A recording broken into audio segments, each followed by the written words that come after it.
Welcome back to the show, everybody. Check out these headlines. Why we have to have a governed member proposal for the XRP Ledger Foundation. And what does it really all mean?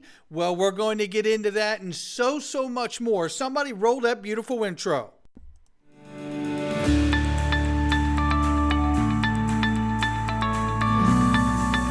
Digital Perspectives with Brad Kimes. Come on in.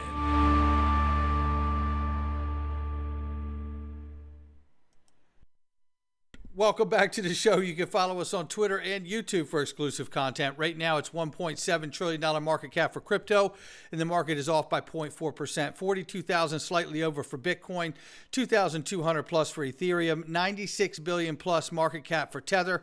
XRP at the number 6 spot at 52 cents. It's off by 0.9 on the 24-hour, off by 1% on the 7-day. The range of price very quickly here, 52 cents on the bottom, 53 on the top. Very tight, but we are on the bottom side of that range. We'll keep an eye on it. I do want to tell you right now about Link2, ladies and gentlemen. It is the home of the best private equity in the world.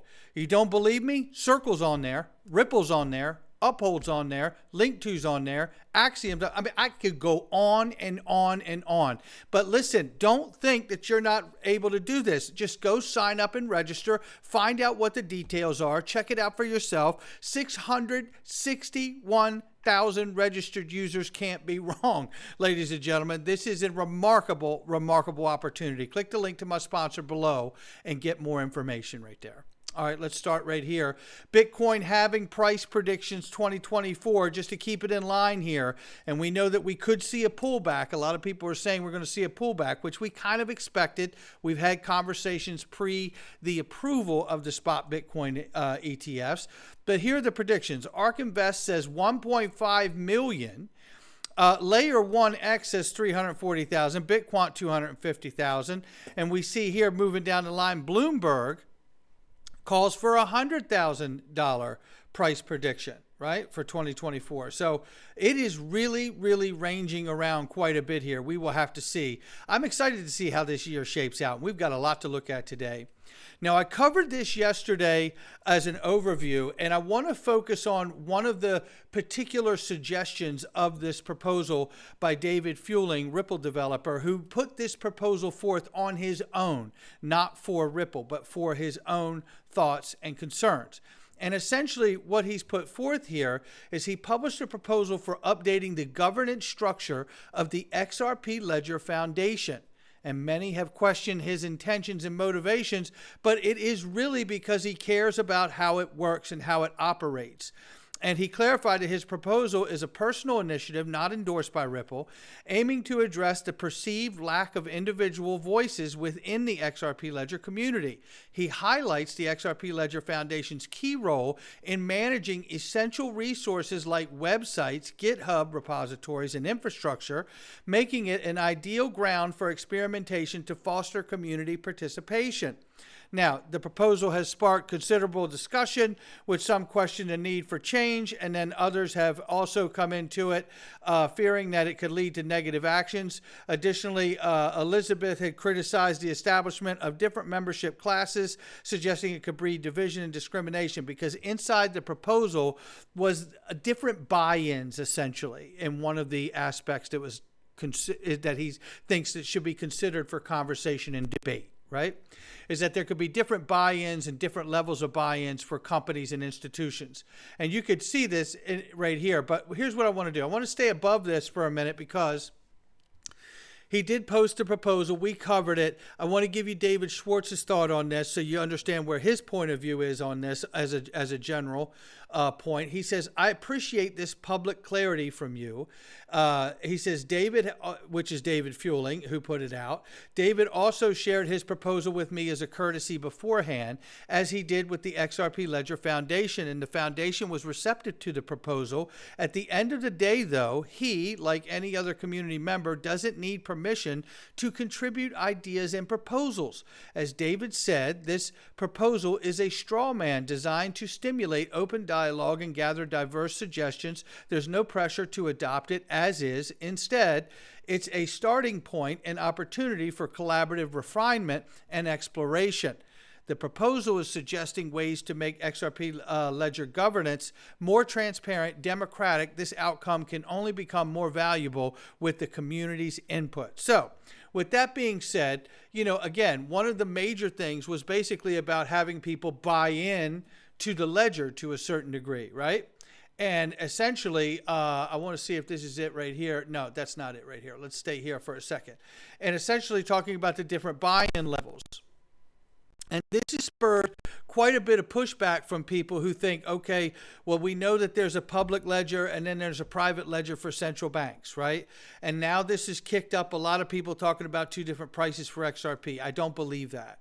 I always believe that there's one price for XRP. However, with that being said, I do believe that if Ripple is really doing the things that they're doing, and I believe that they certainly are, and they have 400 to 600, maybe even more partnerships now in the financial world, you don't walk into a room and tell a bank that XRP and XRP Ledger is a solution for your new world and your new business model, and not be able to tell them that you've ran the simulation data and you know exactly what price XRP needs to be in order to facilitate their daily, yearly demands. Period. Full stop. Any company that walks into another company and says, hey, we got your solution, and can't tell you what that end goal is and what that picture looks like, isn't the company that can solve the problem. So I certainly believe that they've been running simulation data, side-by-side comparisons. They know exactly what the volumes and flows that need to happen, exactly what the price of XRP would need to be to facilitate the demand for an entire financial system. I certainly believe that. And it is not 52 cents, right? So, with that being said, and this proposal that's suggesting that there be more involvement, that you bring in this buy-in scenario, scares people, because then they feel that there's a possibility that someone could, as a bad actor, buy their way in to the actual XRP Ledger Foundation and be on the board. And they're not really there for good reasons. They're there, they bought in, and they plan on doing bad things, right? And then the other side of this, because this all comes back to no incentive is the best incentive, right? And now there have been people that have said, that have been running nodes for a very long time, that have recently said they're going to stop doing that, and some have already stopped doing that. And then there's a concern that we'll lose the ledger running the way it needs to run because it is so costly for developers to run these things. So then there's been a suggestion through this and other people now in the conversation opening up that institutions and other large companies that can handle that cost should come in and bear that cost. And some even suggest Ripple should bear that cost. However, what I want to suggest is this. I don't think that this is the problem. I really don't. Because the reality is, as I said yesterday, let me introduce another idea. Regulatory clarity. Legislative clarity. No confusion about whether you're a developer in your mama's basement or about whether you're Bank of America. If we have regulatory clarity and legislative clarity, it's on. It's on for the guy in the basement. It's on for the girl in the basement. It's on for the financial institution who's not in a basement. That's what's missing here. And interestingly enough, this conversation kicked up just a little while ago, and here was a prediction of $100 to $500 forecast for XRP, and essentially the time frame that was given for this would put us somewhere around February of this year. This was predicted about 6 to 7 months ago, and this is where the time frame would come from. Now, this came from Shannon Thorpe, who operates, a former operational specialist at Citibank, right, who said these things, and I think she even worked at Wells Fargo, I thought, as well. But nevertheless, she worked in the banking system and believes that this is going to be a very huge product for the banking world, right, and the financial world. And essentially, there was a tangle between her and another, and a technical analyst who's calling her out about her prediction, right? Last July was predicted that would be 1 to 507 months theory. It was a speculative guess, right? However, what is the point here of arguing over whether it could go to $100 or whether it breaks $1. What's the point? The point is the same point it's always been. We need regulatory clarity. We need legislation. Don't get it twisted. We're not in this situation because developers can't support the network and not enough people are coming to the ledger. That's a bunch of bullcrap. The reason that that's not happening is because we didn't get a free pass like Ethereum did. I remind you, by the way, when it comes to outlandish, ridiculous moves, XRP has had them at least 2 times before. 2017, 2021. And the reality here is Ethereum back in 2017 went from $8.36 to $963 in 1 year. In 1 year. That was before the free pass, an 11,000% gain.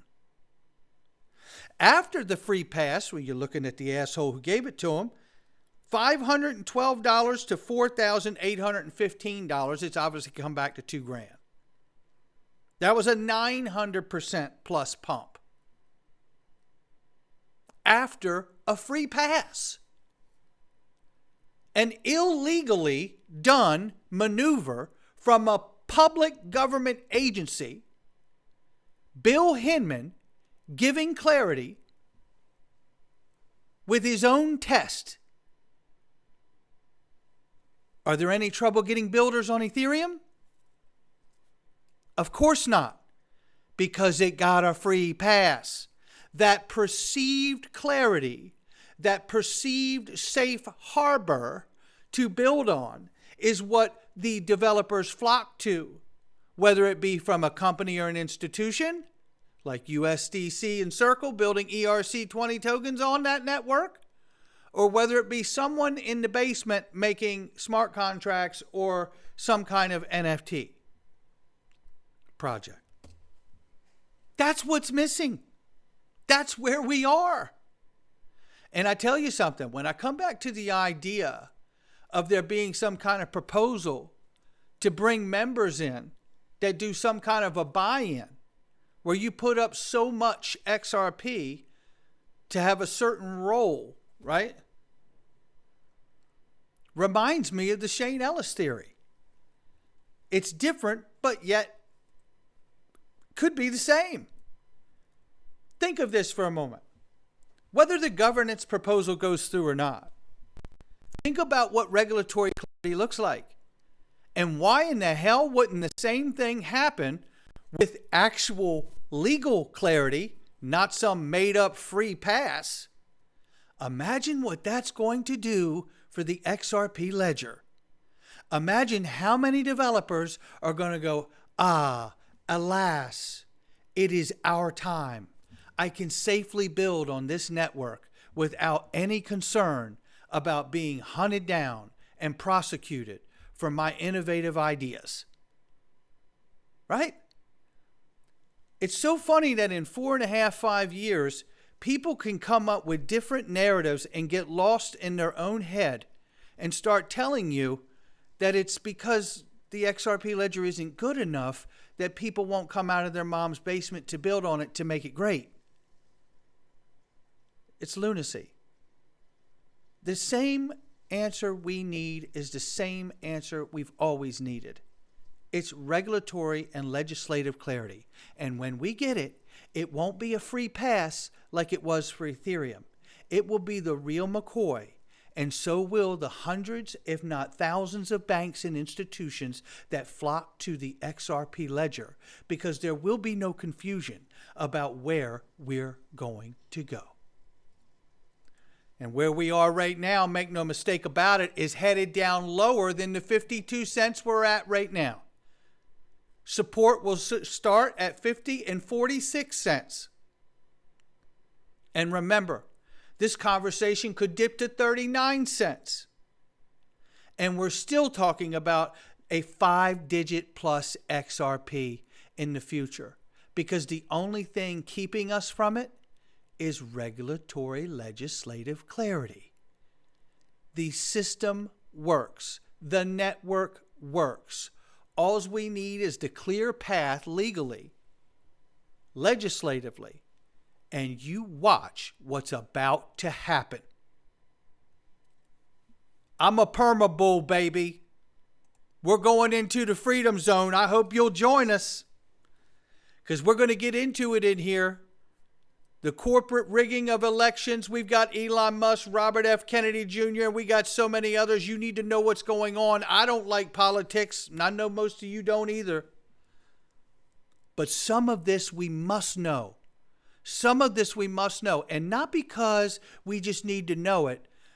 I only get involved with politics when they start to come across and meet at a crossroads of my pursuits, my goals, and my endeavors. And we are here. And if it's hitting and touching me at my house, you can bet it's touching you. We're about to head into the freedom zone. Not financial advice from me or anyone else. I'll see you inside. Come on in.